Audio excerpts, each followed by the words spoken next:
neighborhoods, but we need to assert control and put in proper conditions and make sure they're the right fit. To strengthen the land area minimum standard, I would promote amending our inclusionary ordinance to require 25% of the development proposals to be designated to SHI units, because I think that's what we need to do. In addition, as mayor, I would move forward with a housing production plan, which I have advocated for. It's similar to the housing strategy, but it actually commits us to developing a certain number of units each year, and if it's approved by the state, it can serve as a protection from Chapter 40B proposals in the future. Look, the housing crisis is a state problem. It's not just a Newton problem, and as mayor, I would like to meet with neighboring community leaders and work together toward a holistic way to achieve our housing goals. 30 seconds. 30 seconds. I did it. No, I didn't. Oh, thank you. Ruthanne? Thank you. So we want to take charge of Newton's future, and we should control our land use decision making. I've asked a lot of lawyers whether the city's solicitors are right and that we've reached that 1.5% safe harbor and whether it will hold up in court. There is not a clear consensus on that. But in the meantime, I'm committed to using the tools that we do control to help seniors with fixed incomes who want to age in place, to help households with modest means live here in Newton, to help city employees who work here live here, and to try to reach that goal of having 10% of our housing units on the state subsidized housing inventory. What can we do? The accessory apartment ordinance was a good start. The Crescent Street project that the city is building with 8 units on city land, with half of them affordable, is really exciting. Supporting organizations like Can Do is important.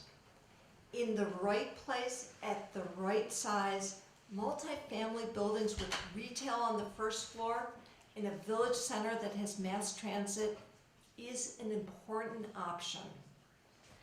And yes, we do have to improve the rigor that our planning department does its work and make it clear to all of us when they're doing analysis and when they're doing advocacy. Right now it's muddled. 30 seconds. The bottom line is that these aren't either or choices. We need economic growth, we need diverse and affordable housing, and we also have to preserve the Newton that we love. And I know these questions generate a lot of intense debate, and they should. But I also believe we can build a strategy that advances many of these goals and priorities at the same time.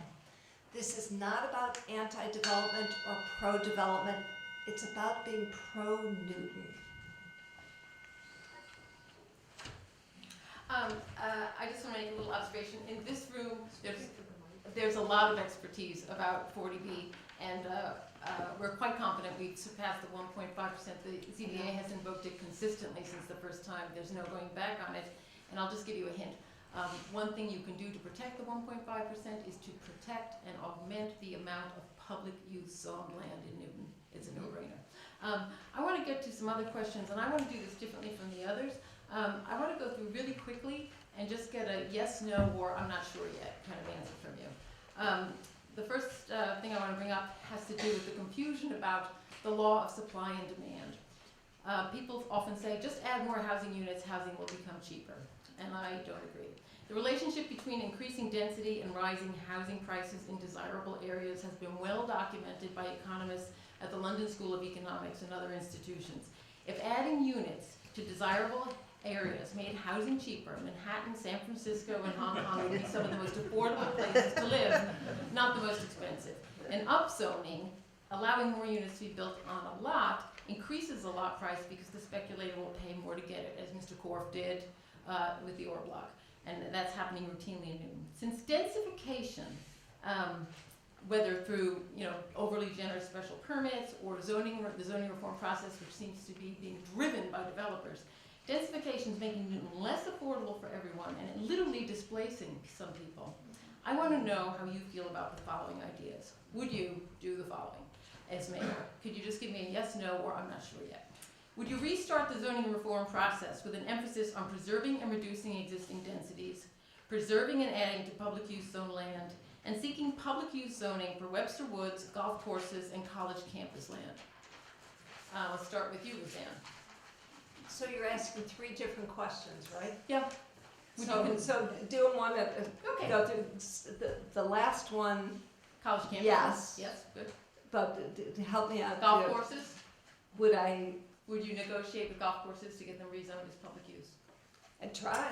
Sure. Okay, and then the other one is Webster Woods, try to negotiate public use zoning for as much of Webster Woods. Absolutely. Okay, good. Amy? Yes, yes, yes. Scott? Can you just, golf courses, Webster Woods, college campuses. all 3 maybe. Just want to be, so I want to bring everybody to the table, Kathleen. I'm going to be very consistent on that message as mayor. Okay. So, as you know, restarting a process, and especially a zoning process, can be a very tedious exercise, as we've all been a part of. Here's another So- one. Perfect. Scott, we'll start Yes. with you. Would you announce the Warren administration's housing strategy with its emphasis on unnecessary growth in total market rate housing units? Can you repeat it again? Sorry. Would you announce the Warren administration's housing strategy with its emphasis on unnecessary growth in total market rate housing units? I wouldn't renounce it. I think I want an opportunity as mayor to relook at my own housing strategy and where I would be going as mayor. I think there are good Okay, parts. that's Sorry. it. Okay. Amy? So I have my own housing production plan, so Okay, Ruthanne? And no, yeah, I'm creating my own housing strategy and housing plan. Good, I'll tell Seti. Would you abolish MU4 because of its negative effects on our commercial tax base, fiscal health, and local land use control? me? Yeah, go ahead. So, no, I would amend it. Like make it smaller? I am in favor of 3 to 4 stories, max. Ruthanne? No, you asked if we would Abolish it? abolish it. No, I would not. It can be, in its current form, appropriate in some places. It's not appropriate every place. Okay, can you tell us where it is appropriate and where it's not? Again, we've got to do that master planning to know where it's appropriate. Okay, Scott, would you abolish MU4? I would not abolish. I would look to, what I think we'll address this in the next question. Maybe there could be the possibility of adding some more commercial piece to that. I think that's in the next question. But I Okay. wouldn't abolish. Would you oppose efforts to undermine a butter's legal protections by voting against the rezoning of the Ore Block project with the developer's no devil strike maneuver? I'm not asking about the special permit, I'm asking about rezoning. You are allowed to answer. Can you repeat it again? Would you oppose efforts to undermine a butter's legal protections by voting against the rezoning of the Ore Block project with the new devil strike maneuver? So I'm going to say that I have my own opinion on that, but even though we can say it, I don't feel comfortable discussing it. Yeah, this is still before land use. We're going to be there Tuesday night discussing this, so I'm looking at this carefully. Okay. Yeah, and I understand the legal aspect of it, Kathleen, but they both are docketed items before land use right now. However, I would say, as I said in one of my earlier answers, I'm always trying to figure out what the options are on all sides. Got it. Okay, we're gonna do the same thing again on a slightly different angle. Newton's achievement of 40B compliance means developers can no longer use 40B to force. 30 seconds. Oh, bother, okay. Then I'll go through it a little bit more quickly. Will you reappoint land use and 40B expert Barbara Huggins to the ZBA? Yes. I don't know. Happy to look at it as it Yeah. then, sorry. No problem. Happy to look at it because then it would be my appointment, not trying to approve someone else's. Will you deny city control funding and permits to any affordable housing developers whose past projects fail to obey federal or DHCD fair housing lottery rules, thus creating units that do not count on the SHI until they return public funds or the disqualified units are entered onto the SHI? Yeah, did you? Yes, no, I'm or just you trying don't to. know. I can't. You'd have to slow Eddie, down. Pearl, Commonwealth? I'm sorry, you'd have to slow down, say Yeah, that question yeah. All right, slowly. and can I just finish my last So- question? Yes, it's Okay, so Would you deny city-controlled public funds and permits to any affordable housing developers whose past projects fail to obey federal or DHCD fair housing and lottery rules, thus creating units that do not count on the SHI until they return the public funds they received or until the disqualified units are entered on the SHI? I am speaking specifically of Pearl, Eddy, and Commonwealth. I'll take a chance. I'll just use my experience that I use in work every day. I would want to closely look to what we're talking about when we're applying like the 30B standard or on the state level of disbarring people. I would want to be really clear We're about what talking about that more than is. $3 million Yeah. in city-controlled, city and federal money, We and gotta, the we units are not gotta on finish up. SHI. We gotta finish up. So my answer is going to be, I don't know. I can't process that quickly, your question, but I am concerned about that. I mean, we have a docket item before the council on that, so I am concerned about it. I promise to do what I always do, which is to do my homework and understand your question and understand what the law is. So I'll take it seriously, but I don't know what I would do. Thank you so much. Julian Maliki. Thank you. I'll get right to it. The city of Newton faces over $1 million in unfunded pension and other liabilities, yet the current administration's focus on housing production and the preferences of developers threaten to reduce even further our commercial tax base. Without the deed restriction at Wells Ave and invocation of the 1.5% 40B safe harbor at 70 Rose Street, both of those commercial properties would be high-density housing. MU4 proposals amount to rezoning to residential with a big leap of commercial. If elected, how would you protect Newton's existing commercially zoned land, increase our commercial tax base, and attract high tax yield companies that will provide jobs and a net positive fiscal impact? Okay, we're starting with Amy on this.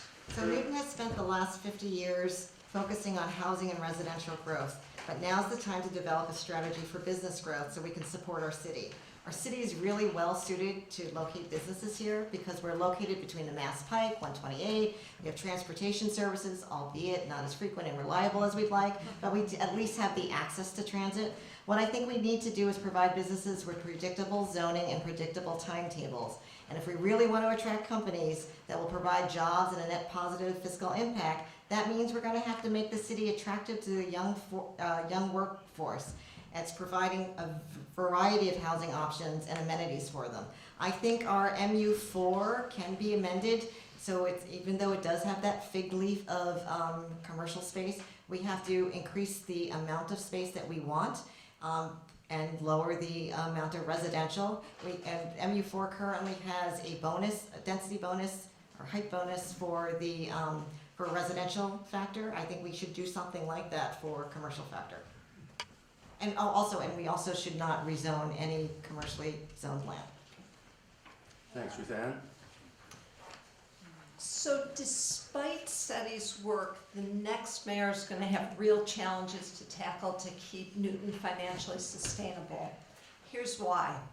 First, the city currently owes over $1 billion to our retirees and we haven't funded it. Second, 65 to 80% of our budget goes to employee compensation. So any sort of increase in the inflation rate puts a lot of pressure on union contracts. And third, there's a lot of capital investments still in front of us, funding street work, school buildings, Aquinas Ward, Countryside, and Franklin, among others, our senior center, police headquarters, DPW facilities, the Crystal Lake Bathhouse, and on and on. So an important piece of our financial sustainability is growth in our small but crucial commercial tax base. So it only accounts for 11% of our property values, but it's 18% of our tax base. And you understand here in this room more than others that most of the parcels that could be used for new housing could also be used for commercial properties. And we've got to figure out the balance between those two uses and be constantly aware that developers right now often see housing as the most attractive to them financially.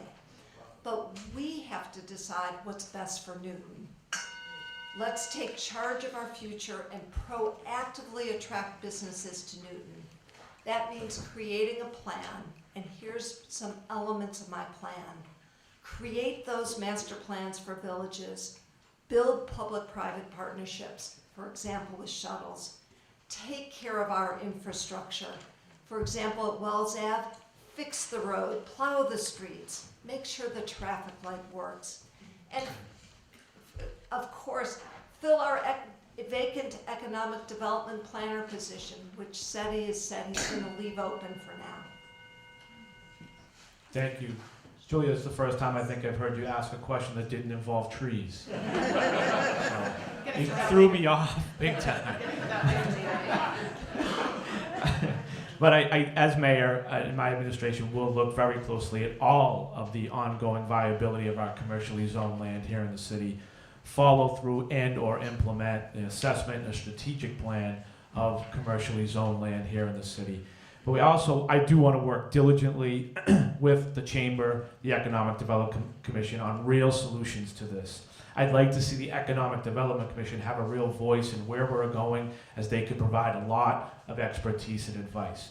But we also, as we've talked about earlier today, talked a lot about tension and balance. And I'll use the storage facility that we worked on in Newtonville as one example of that. Trying to find a commercial project and trying to find that transition area in a manufacturing zone, it comes with its own tension and balance. So you have to continuously look at that. And then we have another example where we passed one in one evening. So we have to consistently look on how we're doing it and where we're doing it.